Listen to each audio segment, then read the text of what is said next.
7월 18일 금요일 하나님 말씀 에스겔 1장 1절부터 14절입니다.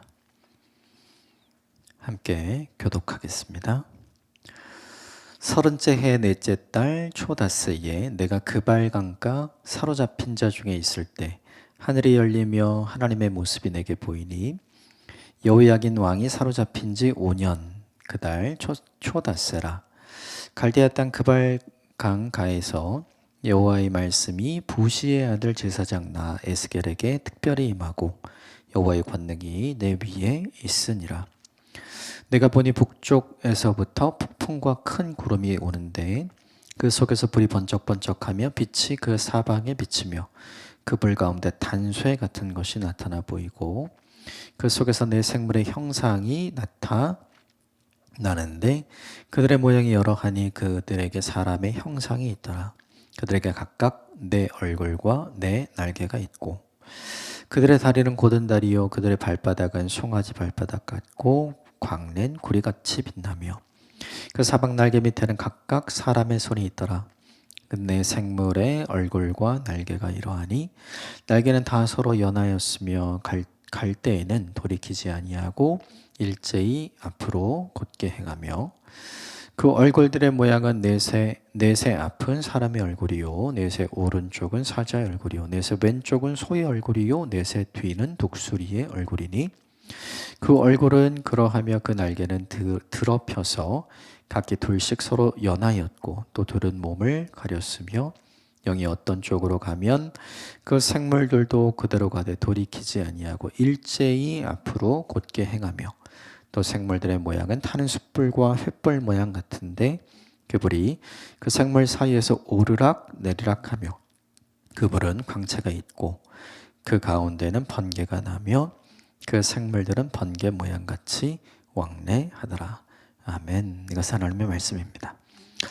오늘 본문부터는 함께 에스겔서를 함께 본문 묵상을 하게 되는데 에스겔서의 배경을 좀 알면은 그래도 조금 본문 보고 묵상하기가 좋겠죠.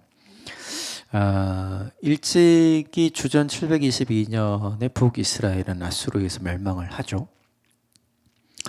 그게 교훈이었어요. 반면 교사로 삼을 수 있는 교훈. 그런데 남유다도 똑같이 패망의 길을 갑니다. 남유다는 우리가 아는 것처럼 바벨론 느부갓네살에 의해서 멸망을 하게 되죠. 좀 정리를 해보면 주전 605년에 1차로 느부갓네살이 예루살렘을 침공합니다. 근데 이때 결과는 뭐냐면 우리가 너무 잘 아는 다니엘 1차 침공 때 다니엘과 수많은 젊은 친구들이 이제 노예로 끌려가게 됩니다. 이게 1차고 2차 침공은 주전 597년 그러니까 1차 침공으로부터 한 8년 정도 지난 다음에 한 번 더 2차 침공이 일어나요. 이때에는 오늘 본문에 등장하는 여호야긴이라고 하는 남유다의 왕과 귀족들이 포로로 끌려가는데요. 이때 함께 포로로 끌려간 사람이 누구냐면 오늘 본문에 등장하는 에스겔이 나옵니다. 그러니까 1차 침공 때는 이제 제일 유명한 다니엘이 끌려갔다면 2차 침공 때에는 여호야긴 왕과 오늘 본문에 에스겔이 포로로 끌려갔다. 기억하면 될 것 같고요. 이 2차 침공이 있고 끌려간 뒤로부터 지금 5년이 지나서 주전 593년이 되겠죠. 이때가 이제 오늘 본문 1장이 시작되는 시점. 장소는 어디냐면 아직 바벨론입니다.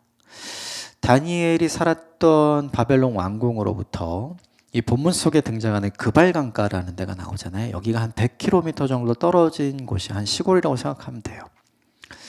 왕궁이 있었던 바벨론의 왕궁은 이제 도시의 형태라면 지금 이 그발강가는 그곳으로부터 아주 멀리 떨어진 한적한 시골이라고 생각을 하면 되죠.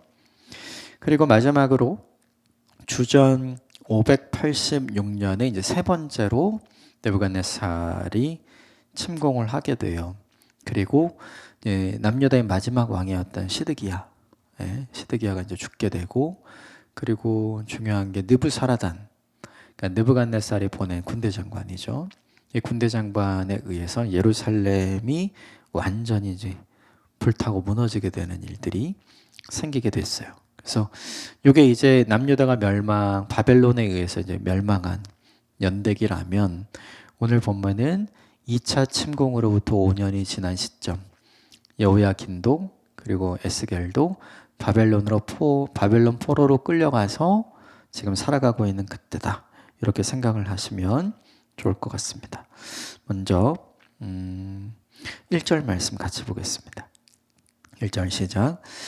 30째 해 넷째 달 초닷새에 내가 그발강가 사로잡힌 자 중에 있을 때 하늘이 열리며 하나님의 모습이 내게 보이니. 30해째 요게 에스겔의 나이를 얘기하는 거고요. 넷째 달 초닷새니까 4월 5일이겠죠. 내가는 에스겔이에요. 에스겔이 그가 포로로 잡혀있는 그발강가에 있을 때 하늘이 열리고 하나님의 모습이 보였던 거죠. 그럼 중요한 게 에스겔이 어딜 보고 있었다는 의미예요? 하늘을 보고 있었다. 이게 되게 상징적인 의미예요. 우리가 힘들면 어디 봐요? 고개가 어디로 가게 되나요? 우리가 너무 힘들고 괴롭고 절망스럽고 이러면 하늘 안 봅니다. 땅을 보게 돼 있어요. 근데 지금 상황은 굉장히 절망적이잖아요. 아직 남유다는 멸망하지 않았지만 이미 망한 것과 다름이 없고, 예레미야가 이야기한 대로 70년의 바벨론 포로 생활은 이미 이제 시작이 됐죠. 그래서 시간이 한참 지금 흐르고 있는 거예요. 예레미야의 말을 들을 걸이라고 얼마나 많이 후회했겠어요. 근데 돌이킬 수가 없죠. 이렇게 절망만이 남아있는 땅에서 지금 에스겔은 뭘 보고 있는 사람? 땅이 아닌 하늘을 보고 있는 사람. 그러니까 이 본문이 보여주고자 하는 게 뭐냐면 이거죠. 상황과 환경이 하나님보다 커 보일 때가 있거든요. 쉽게 말하면 내 인생의 문제가 하나님보다 더 커 보일 때가 있어요. 우리는 그때 절망합니다. 낙심하고 근심하고 염려하고 신앙의 침체기, 영적인 바닥을 찍게 되는 거죠. 그런데 모두가 다 그런 시대에 지금 에스겔은 거꾸로 가고 있는 거예요. 그 순간에도 땅이 아니라, 염려가 아니라, 근심이 아니라, 걱정이 아니라 하나님을 바라보고 있는 사람이 한 사람 등장하는 거죠. 이 사람은 상황은 되게 나빠졌는데 상태가 나빠지지 않은 사람. 이걸 상징적으로 보여주는 거예요. 그러니까 모두 다 절망인데 희망이 있다는 걸 알려주는 사람. 메신저로서의 역할을 감당하는 사람이 되는 거죠. 이 본문이 우리에게 보여주는 메시지가 있다면 하나인 것 같아요. 힘들 때 땅만 보지 마십시오. 하늘을 보셔야 돼요. 네. 현실 문제의 돌파구가 없을 때는 하나님이 돌파구라는 사실을 기억하셔야 돼요. 하나님이 내 문제보다 크다는 사실을 인정하고 기대해야 되거든요. 근데 아무도 그걸 안 하는 거예요. 그런데 에스겔은 그걸 하고 있는 거죠. 잘 생각해 보세요. 왜 하나님께서 에스겔을 통해서 이 환상을 보여주시고 이 말씀을 전하게 하실까요? 에스겔에게 그런 믿음이 없었다면 하나님이 에스겔을 선택하셨을까요? 아니요. 에스겔에게 그런 믿음이 있기 때문에 이 친구 되게 특이한 친구죠. 다 절망이고 끝났는데 이 친구는 아직 희망이고 안 끝났어요. 그렇게 생각하고 하늘을 바라보고 있는 이 친구에게 하나님께서 보여주시고 말씀하시기 시작을 하는 거죠. 이 본문이 우리에게 보여주는 것이 있다면 이거죠. 괴로울 때 뭘 봐야 되는가? 주를 봐야죠. 하늘을 봐야죠. 저는 이 하늘이 열리며 하나님의 모습이 내게 보였다. 그가 하늘을 보고 있지 않았다면 이걸 못 봤겠죠. 그러니까 저는 이 본문을 보면서 계속 생각나는 게 뭐냐면 민수기 21장의 불뱀 사건. 그렇죠. 음행의 문제 때문에 그죠? 범죄하죠. 그러니까 하나님 불뱀을 보내잖아요. 우상숭배 문제와 연결되어 있기 때문에 원래 불뱀이 없었나요? 불뱀은 원래 광야에 있어요. 근데 지금까지는 이런 공격을 당한 적이 없죠. 그 이유는 뭐예요? 하나님이 지켜주신 거죠. 근데 이스라엘이 하나님을 버리니까 하나님께서 그 보호막을 거두신 거예요.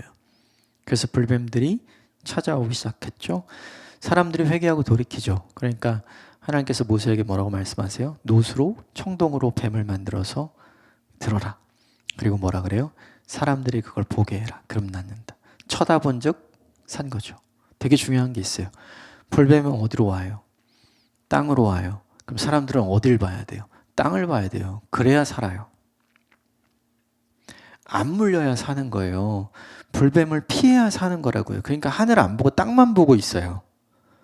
근데 신기하죠. 하나님은 뭐라 그래요? 그거 보지 말고 하늘을 보래요. 그래야 산다. 이 하늘에 매달린, 하늘 높이 들린 이 노수로 만든 뱀, 이 노뱀을 보면, 쳐다보면 살 거야. 물려도 사는 거예요. 참 신기하죠. 땅을 바라봐야 사는 게 아니라, 피할 것을 피해야 사는 게 아니라, 피하지 못해도 하늘을 바라보면 산다. 이걸 민수기 21장에 보여주잖아요. 오늘 똑같이 에스겔 1장에도 그 이야기가 나오는 거죠. 하늘을 봐야 돼요. 하나님 봐야 됩니다. 2절 같이 볼까요? 시작. 여호야긴 왕이 사로잡힌 지 5년 그달 초 닷새라. 3절. 갈대아 땅 그발 강가에 서서 여호와의 말씀이 부시 아들 나 제사장 나 에스겔에게 특별히 임하고 여호와의 권능이 내 위에 있도다. 여기 중요한 게 여호와의 말씀이 제사장 에스겔에게 특별히 임했다. 이게 중요해요. 원래 에스겔은 제사장 가문 출신이죠. 선지자로 활동하는 사람이 아닌 거예요, 이 사람은. 근데 이 사람이 뭐로 활동을 하냐면 하나님의 말씀을 전달하는 말씀 선포자로, 선지자로 활동을 하게 되죠. 왜 그랬을까요? 아무도 이렇게 하려는 사람이 없는 거예요. 아무도 하나님 바라보려는 사람이 없는 거예요. 근데 이 사람만 뭘 바라보고 있어요? 하나님을 바라보고 있죠. 이 사람만 하늘 쳐다보고 있잖아요. 이 사람만 하나님 생각하고 있고, 이 사람만 하나님께 소망을 두고 있죠. 그러니까 뭐가 임해요? 말씀이 그에게 임하죠. 이게 되게 중요해요. 하나님을 바라보는 자에게 하나님이 보여주시는 거예요. 하나님을 찾는 자에게 하나님이 찾게 해주세요. 하나님께 간절히 구하는 자에게 하나님이 응답해 주시는 거예요. 이 본문의 에스겔은 이걸 너무나 잘했어요. 상황은 어떤 상황이에요? 하늘을 바라볼 수 없는 상황이잖아요. 에스겔은 정말 이 본문 1절과 2절에 보여주는 에스겔의 모습은 정말 특별한 거죠.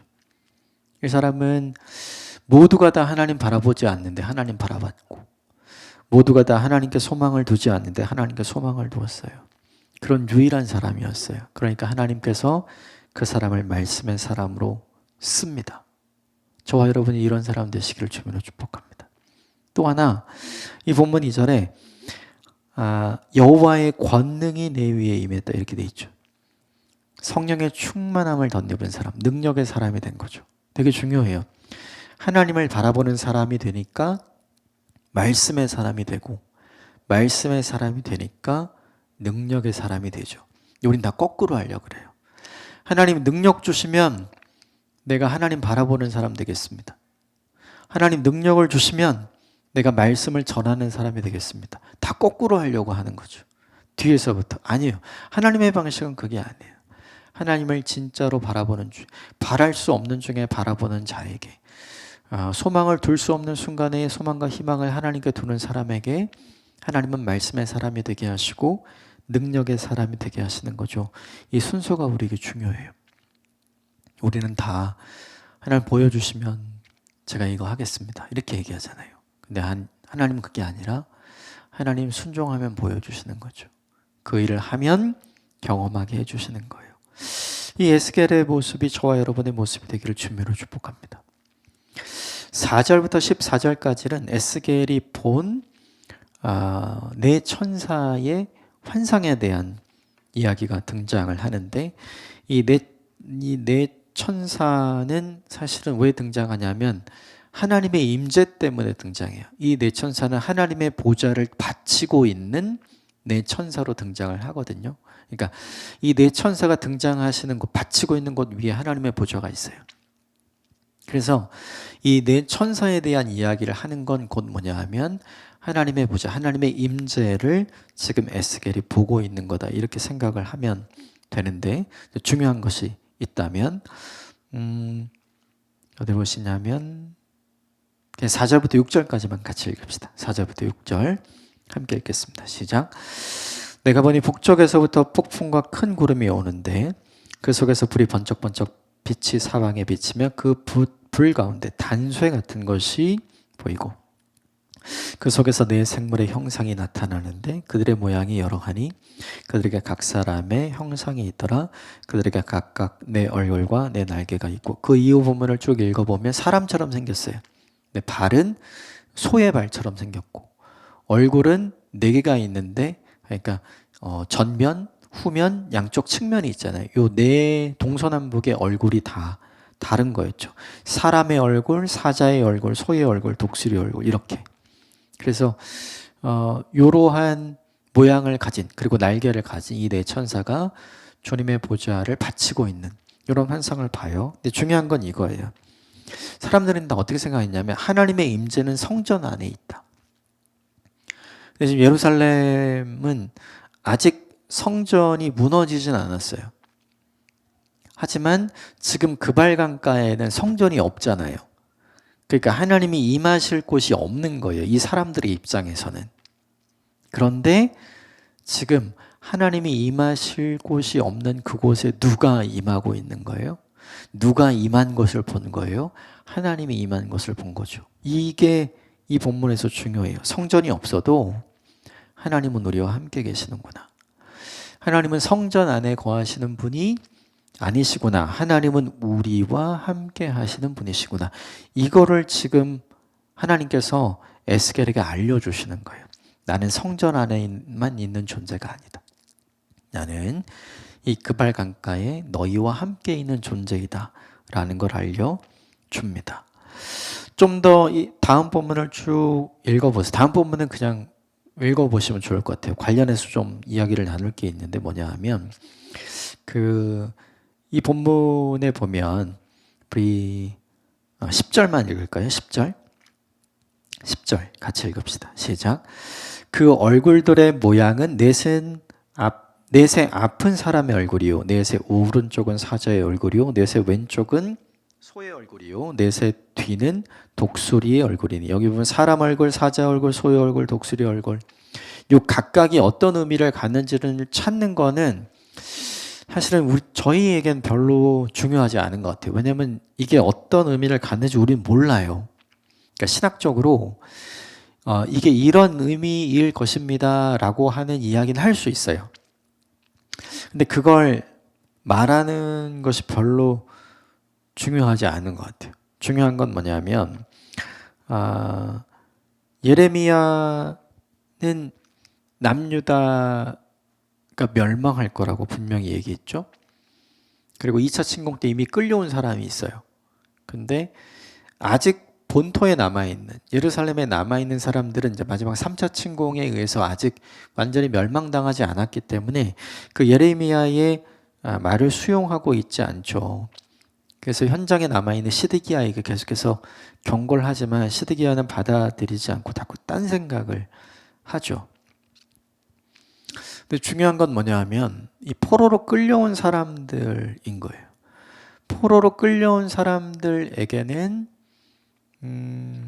하나님이 더 이상 말씀하시지 않는 순간이죠. 왜냐하면 성전이 여기는 없으니까, 여기 임하지 않으니까.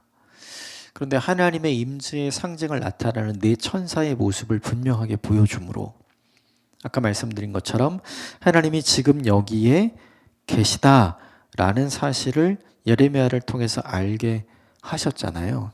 근데 이걸 왜 알게 하셨는가가 훨씬 중요해요. 그러니까 이 사람의 얼굴, 사자의 얼굴, 소의 얼굴, 독수리 얼굴, 이게 뭐냐, 이것보다 왜 이런 것을 구체적으로 보여주시면서 하나님의 임재가 여기 있다는 것을 알려주는 것이 훨씬 더 중요한가? 당시 포로로 끌려왔던 사람들의 생각 때문이었어요. 그들은 어떻게 생각했냐면 하나님은 우리를 완전히 버리셨다. 하나님보다 바벨론의 신인 마르둑이 훨씬 더 강한 것 같다. 하나님이 살아계시다면 이러면 안 되는 거 아닌가? 하나님이 살아계시다면 우리의 기도를 들어 응답해 주셔야 되는 거 아닌가? 이런 생각을 하면서 사람들은 계속해서 예레미야의 말대로 이루어졌으면 하나님을 신뢰해야 되잖아요. 근데 그게 아니라 예레미야의 말대로 이루어졌음에도 불구하고 하나님에 대해서 점점 불신의 신앙을 가진 사람으로 사람들이 변질되어 가고 있었던 거예요. 이게 그들의 현실이었어요. 왜냐하면 인생의 무게는 점점 커졌으니까요. 그러니까 사람들이 점점 이런 생각을 하면 하나님을 찾을까요? 안 찾죠. 하나님에 대한 믿음이 견고해질까요? 아니요. 오히려 약해지죠. 하나님을 찾을 만한 여유도 없어지는 거예요. 아무도 하나님 안 찾아요. 그래서 이 본문이 나오는 거예요. 아무도 하나님을 안 찾으니까 하나님이 그들을 찾아오시는 모습을 보여주는 거예요, 지금. 이게 너무나 엄청난 거예요. 지금까지 모든 이스라엘 사람들은 성전 안에 계신 하나님께 자기들이 나아갔거든요. 근데 이제는 포로가 됐잖아요. 성전 못 가잖아요. 그러니까 자기들이 하나님 앞에 못 가는 거죠. 근데 이제는 이들이 경험하고 이들이 알게 되는 게 뭐냐면 우리가 못 가면 그분이 오신다. 이건 놀라운 거예요. 놀라운 거. 어떤 종교도 인간에게 찾아오는 신은 없어요. 오히려 인간이 신에게 찾아가죠. 근데 기독교는 참 신비해요. 하나님이 인간에게 찾아가시는 거예요. 내가 있다는 것을 보여주고 알려주고 내가 함께하고 있다는 것을 알려주며 안심시키고 그들의 마음에 불안을 다루시는 하나님, 그들의 마음에 평안을 주시기를 원하는 하나님. 너희가 잘못해서 이 일이 됐지만 나에겐 계획이 있어. 예레미야 70년 얘기하잖아요. 그 시간이 이루어지면 다시 돌아가게 될 거야. 라는 사실을 끊임없이 에스겔을 통해서도 각인시켜 주시고 말씀하시기 위해 주님이 찾아와 주시는 거죠. 여러분, 기독교가 참 좋은 게 뭐냐면, 우리 하나님이 참 좋은 게 뭐냐면, 우리가 하나님을 찾지 못할 때 그분이 우리를 찾아오신다는 거예요. 놀라운 진리죠. 우리가 하나님 앞에 나아가지 못할 때 주님이 우리에게 찾아오신다. 여러분, 이런 하나님이 어디에 있습니까? 이런 신은 없어요. 그래서 중요한 게 있습니다. 찾아오셔서 이스라엘 백성들이 깨닫게 하고 싶었던 게 있어요. 그건 뭐냐 하면 절망 중에 아직 소망이 있고 아직 희망이 있다. 다 끝이라고 생각했는데 이건 끝이 아니야. 다시 시작할 시점이 있다. 이걸 알려주고 싶었던 거죠. 그래서 이 에스겔 1장에 나오는 이 환상의 내용은 복음이에요. 기쁜 소식. 사람들은 다 절망하고 야, 그 하나님 보여주는 환상 보면 뭐하냐. 우리 그발강가 여기 있는데. 사람들은 다 이렇게 생각하죠. 근데 에스겔은 아니었어요. 아, 하나님이 여기에 우리와 함께 계시는구나. 하나님이 하나님의 말씀으로 하나님의 임재로 우리에게 위로와 평안을 주시는구나. 하나님이 우리를 지켜주시지 않아서 이렇게 된 게 아니라 하나님의 말씀대로 우리를 지켜가고 계시는 거구나. 이걸 에스겔 전체를 통해 이 이후 본문을 통해 하나님께서 알려주시기 위해 에스겔에게 찾아오죠. 이 본문이 되게 큰 감동이에요. 사람들이 하나님께 나아가지 못할 때 하나님이 사람들에게 찾아오시잖아요. 참 놀랍죠. 저와 여러분을 찾아오신 하나님을 기억하면서 오늘 하루 감사하는 날을 보냈으면 좋겠습니다. 몇 가지 함께 나눴지만 오늘 함께 그래도 잊지 않고 생각했으면 좋겠는 거는 뭐냐 하면 그럼에도 불구하고 하늘을 보는 사람이 되는 거. 1절 나눴던 이 말씀을 꼭 기억하고 오늘 땅의 문제 때문에 땅만 보지 말고요. 하늘을 바라보고 하나님 바라보는 하루를 보내셨으면 좋겠습니다. 함께 기도하겠습니다.